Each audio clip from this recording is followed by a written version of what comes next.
को दुलार करते रहेंगे, थक गए। कभी विचार करके तो कितना गंदा है माने यार, कहां फंसाता है, कहां लगाए हुए है, सोचो कहां लगाए हुए, कितनी भुलावे की खेल।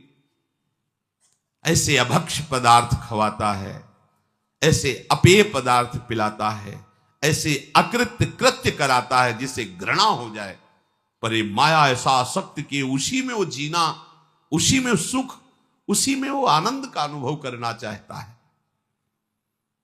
अनित्यम सुखम लोकमिमं प्राप्य भजस्व माम। ये अनित्य है, असुख है संसार, प्रभु का भजन करके प्रभु को प्राप्त हो। स्वयं कह रहे हैं इस अनित्य में मत फंसो, ये तुम्हें स्वतंत्रता दी गई, तुम प्रारब्ध के अधीन नहीं हो, कोई पशु नहीं हो, मनुष्य हो। प्रारब्ध शुभ अशुभ कर्मों के जो संचित हैं उनमें से कुछ परिणाम निकालकर इस शरीर को दिया गया है। आप जो चाहो कर सकते हो, घोर पाप कर सकते हो और बहुत दिव्य भजन करके भगवान को प्राप्त कर, ये स्वतंत्रता है आपकी, बिल्कुल स्वतंत्र हो। आप मनमानी आचरण कर सकते हो और आप शास्त्र के अनुसार चल सकते हो, आप गुरु की वचन के अनुसार चलकर परमात्मा प्राप्ति कर सकते हो और मन के अनुसार चलकर दुर्गति को प्राप्त हो सकते हो। पूरी स्वतंत्रता है मनुष्य जन्म में। पर ध्यान रखो ये शरीर क्षण भंगुर है, कभी भी नष्ट हो सकता है। संसार के चाहे जितने पदार्थ और पद समेट लो, तुम्हें कभी शांति नहीं मिलने वाली।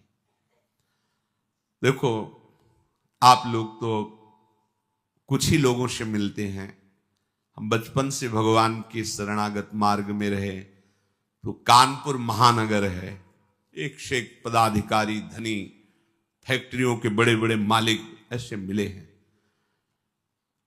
जिनके पीछे 10-10 गाड़ियां चल रही, लोग गनर अंगरक्षक के लिए रखे, बड़ा वैभव। और जब एकांत में मिले हैं, उन्होंने अपनी बात कही है, तो एक साधारण पुरुष से भी ज्यादा वो अशांत है। एक किसान आराम से मेहनत करके 4 रोटी खा के सो जाता है, उनको नींद भी नहीं आती। ऐसी परिवार में कल है, वैभव इतना है, ऐसे परिवार के आचरण को देख देख के जल रहा है, अशांत हो रहा है। क्यों? फिर सिद्धांत गलत हो जाएगा। भगवान से विमुख को स्वप्न में भी शांति नहीं मिल सकती। आप लोग तो अब आपके सामने जब उतरेंगे तो आपको तो लगेगा ही कि 10 गाड़ी पीछे चल रही, इनके एक मैदा फैक्ट्री के मालिक आते थे, इनके 10 मैदा फैक्ट्री थी, कैसी उनका वैभव। और जब एकांत में बात करते तब हृदय यही कहता, ओहो, भगवान से विमुख होने के कारण देखो सब कुछ है लेकिन कुछ नहीं है। जिसे शांति कहते हैं, जिसे सुख कहते हैं, जिसे विश्राम कहते हैं, वो नहीं। भगवत भक्त जो भजन परायण है, चरित्र में देखा गया उनके पास सही वस्त्र भी नहीं, भोजन भी नहीं, और परमानंद में डूबे, परवाह आनंद मगन, शांति उनके हृदय में। शांति क्या, उनके समीप पहुंच जाओ तो तुम शांत हो जाओगे, उनके दर्शन कर लो तो हृदय विश्राम मानने लगेगा। इसलिए तुम्हें यदि परमार्थ का, अध्यात्म का मार्ग मिल गया तो तुम बड़े भाग्यशाली हो। अब तुम्हें सावधानी ये रखनी कि मार्ग छूटने न पावे। अध्यात्म मार्ग बहुत बड़ी कृपा से मिलता है।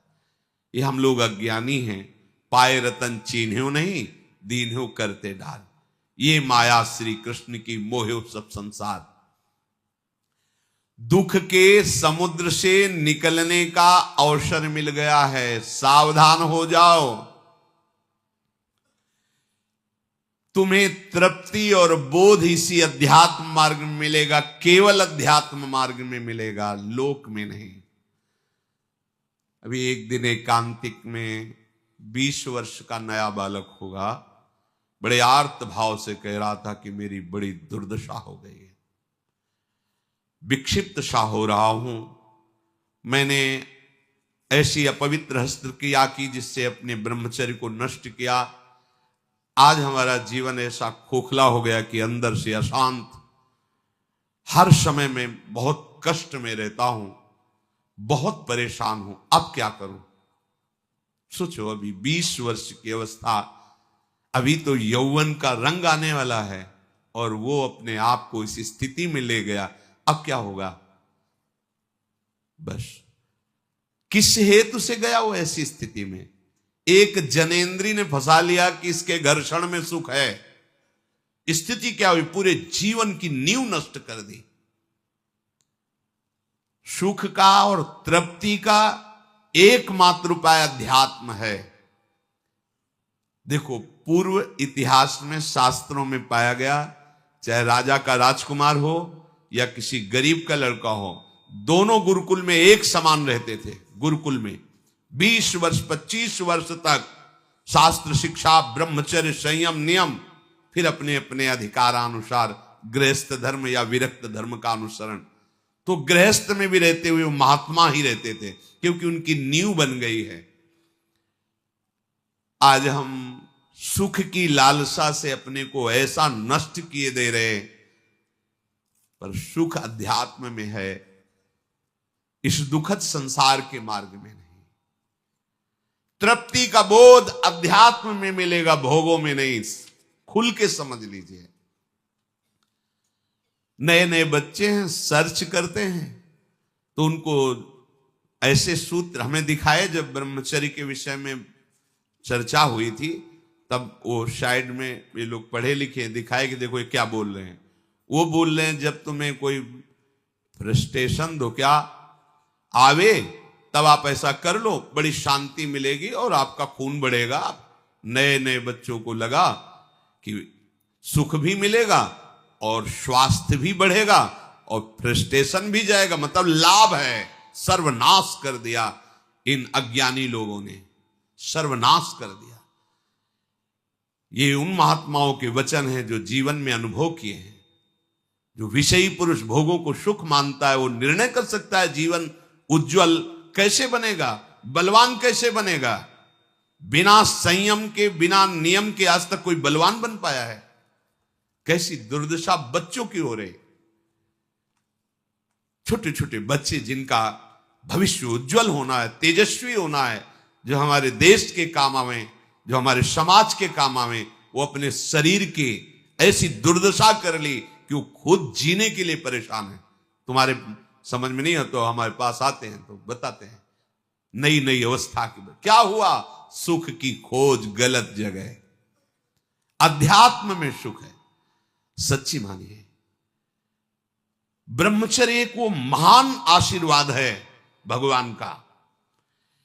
आपसे कोई और साधन न बनता हो, यदि ब्रह्मचर्य है, एक अपार शीतलता, कोई भी रोग तुम्हें परास्त नहीं कर सकता।